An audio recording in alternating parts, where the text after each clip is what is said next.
Perkenalkan, nama saya Desi Ciluntur Limbong. Saya Prodi Pendidikan Agama Kristen. NIM 2201010665.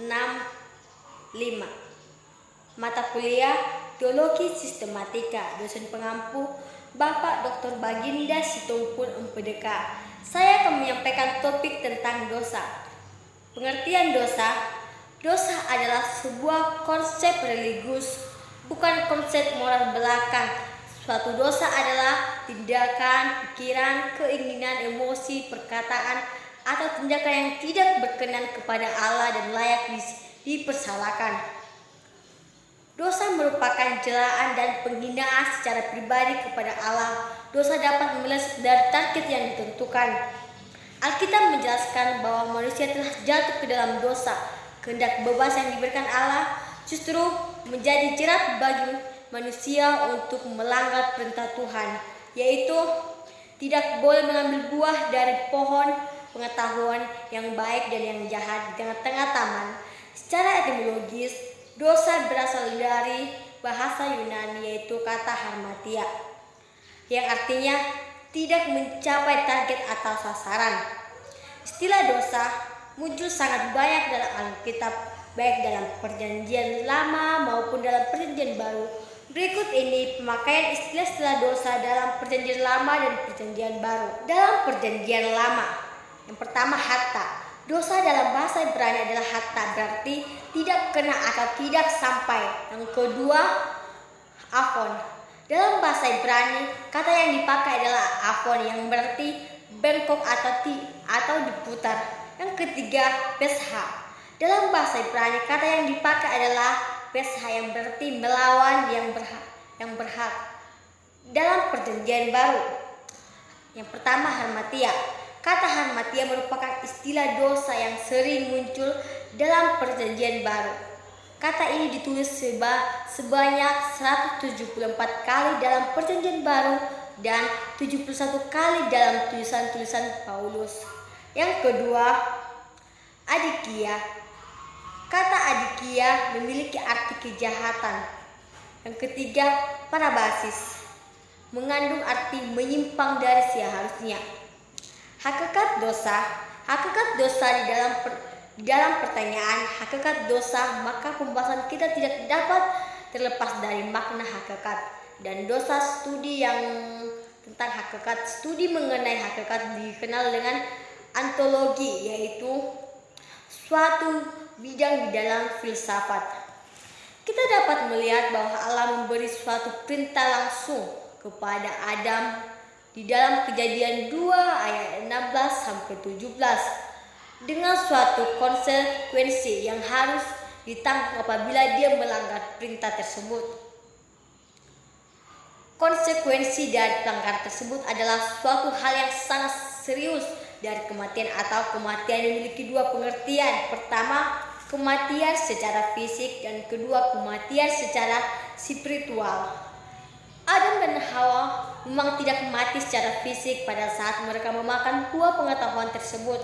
Akan tetapi, kematian secara spiritual menjadi pada saat mereka memakannya, mereka terpisah dari Allah dalam kutukannya.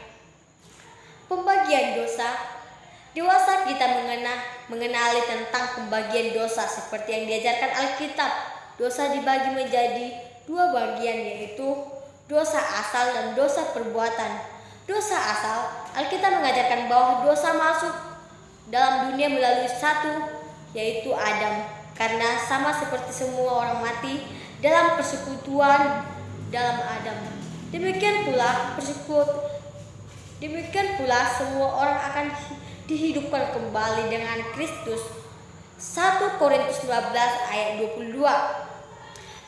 Dosa Adam yang terjadi pada awal kehidupan manusia telah membawa dosa masuk ke dalam dunia. Yang kedua, dosa perbuatan.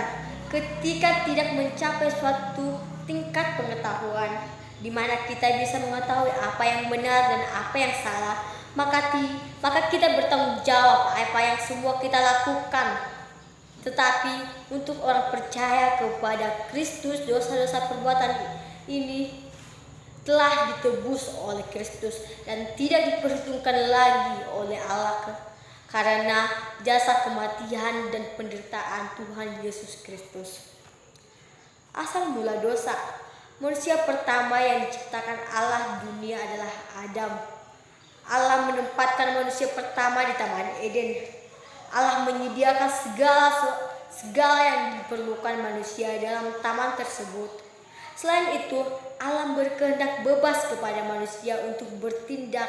Namun, pada kehendak bebas Allah berikan itu ternyata gagal untuk dipertanggungjawabkan oleh manusia. Manusia tidak menaati peraturan yang ditetapkan Allah dan manusia lebih mendengarkan iblis yang mengabaikannya. Perintah Allah hingga manusia jatuh ke dalam. Jadi, di manakah dosa berasal? Dosa berasal dari Lucifer. Lucifer adalah seorang malaikat Tuhan yang diciptakan oleh Tuhan. Namun, karena berbagai kelebihan yang dimilikinya, ia menjadi sombong dan mulai melawan Tuhan. Tertulis dalam kitab Yesaya 28 ayat 15 sampai 17 dan Yesaya 14 ayat 13 sampai 14. Malaikat yang telah jatuh itulah yang dinamakan iblis atau Lucifer. Melalui dia segala jenis dosa dan kejahatan ada di dunia ini. Iblis adalah makhluk yang pertama kali memberontak kepada Allah. Natur dosa yang diperbuat Adam telah mengakibatkan adanya perubahan status atau kedudukan manusia dari yang tidak berdosa menjadi berdosa. Sejak jatuh ke dalam dosa, status manusia telah bergeser jauh dari yang ditetapkan oleh Allah. Ada tentang pandangan dosa. Pandangan yang pertama, pandangan tentang sifat-sifat dosa, yaitu dosa tidak memiliki eksistensi yang independen. Dosa menempati kedudukan dalam hati. Yang kedua, pandangan umum tentang dosa. Yang ketiga, sifat universalitas dosa. Yang pertama itu relasi dengan diri sendiri. Yang kedua, relasi dengan orang lain. Yang keempat, macam-macam dosa. Yang pertama, kesombongan, ketamakan, nafsu yang terlarang dan tak terkendalikan. Yang keempat, iri hati. Yang kelima, kerakusan. Yang keenam, kemarahan. Yang ketujuh, kemalasan. Akibat dosa Adam dan Hawa bukanlah peristiwa yang berdiri sendiri tanpa kaitan. Akibat-akibatnya terdapat keturunannya dan terdapat dunia yang kelihatan. Yang pertama, sikap manusia terhadap Allah. Perubahan sikap Adam dan Hawa terhadap Allah menunjukkan pemberontakan dan terjadinya dari hati mereka. Yang kedua, sikap Allah terhadap manusia. Perubahan tidak hanya terjadi pada sikap manusia terhadap Allah, tetapi juga pada sikap Allah terhadap manusia.